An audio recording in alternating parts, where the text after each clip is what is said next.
Hey everybody, Christopher Hunt here at the Chelonian Ranch, and I've had a few people ask me in the comment section for an update on Ethel. Ethel is our Sulcata tortoise here.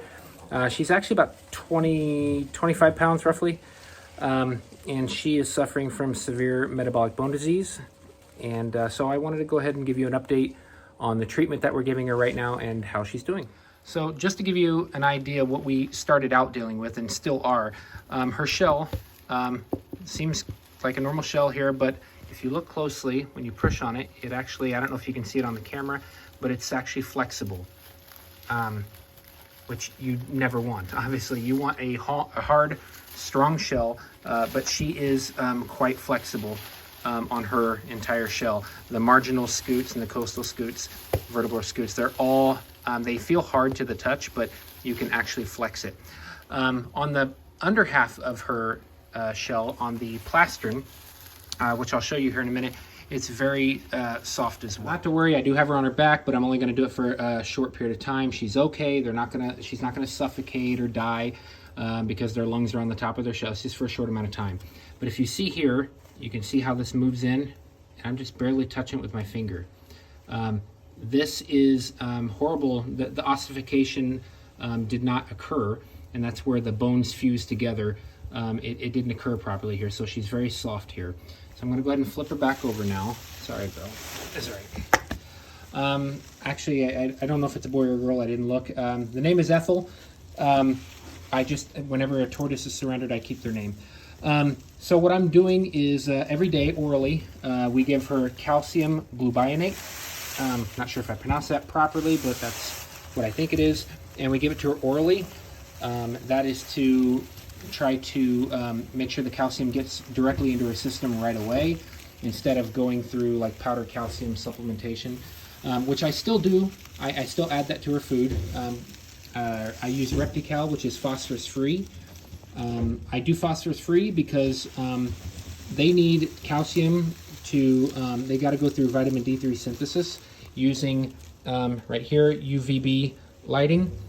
With proper sunlight, UVB light, their body can synthesize the calcium and convert it into vitamin D3, which is what they need for their healthy bones and shells. Phosphorus actually binds to calcium that's not absorbed, and it makes it to where they can't absorb it, which means less calcium. So if you feed a lot of phosphorus, calcium that has phosphorus in it, then actually you'll probably end up with a turtle or tortoise like this with metabolic bone disease because they can't absorb it properly. So phosphorus-free.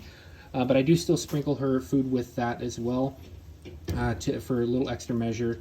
If she gets a little extra calcium, I was told that she would expel it. The other thing that I give her is, this is, whoops, I dropped it. This is actually a human antibiotic for eyes. It's neomycin, and however else you pronounce that stuff there. There you go. It's actually a human eye. It's an antibiotic for eyes for humans, and I do give that to her in her eyes because she did have a bit of infection in her eyes as well when I got her. And we are getting ready to tackle the respiratory problem she's got too, because she does have mucus coming from the nose and it bubbles. And you can see how her eyes are kind of bulging out, which usually would suggest a vitamin A deficiency, which she's now getting multivitamins, but it's also due to pressure in her sinuses. It's actually making her eyes bulge out. So she's moving around, she's eating. Her shell is not hardening up yet, but it's gonna take time. We've only been giving this calcium gluconate for just a little bit, but it's gonna take more than a few months to get her where she needs to go. But she's moving around, she's eating, she's doing well, she's using the bathroom. She seems to be doing well, but I will definitely keep you guys updated on her care. Again, thanks a lot for watching. Just wanted to give you an update on Ethel here. I'll give you guys an update on some of the other tortoises here coming up soon. Sorry, I haven't put out a video in a couple weeks before this one because I've just been swamped with work. I work a full-time job as well, and this as well. And of course, I've had 3 or 4 vet visits in the last couple weeks as well. So when a tortoise comes in, we take them to the vet to get their initial exam. So, one other thing, I'm sorry, completely forgot. So I'm also actually I hydrate her as well. So I do give her watermelon from time to time to help hydrate because it's high in water. I also give her celery because it's not really nutritious, but it's high in water as well. And then she's been chowing down on some cucumbers. So cucumbers are good for them. It's high in vitamins and minerals and water as well. So she's well hydrated. And then I give her a good soaking with electrolytes, usually twice a week. So she's doing a lot better still. We got our fingers crossed. So she could still take a turn for the worse, but right now she's hanging in there. So if you like this video, please give it a like and subscribe. Please hit that little bell icon so when I do post another video, you'll be notified. And we're looking forward to spring so we can get all these guys out. So thanks for watching, and I hope you liked the video.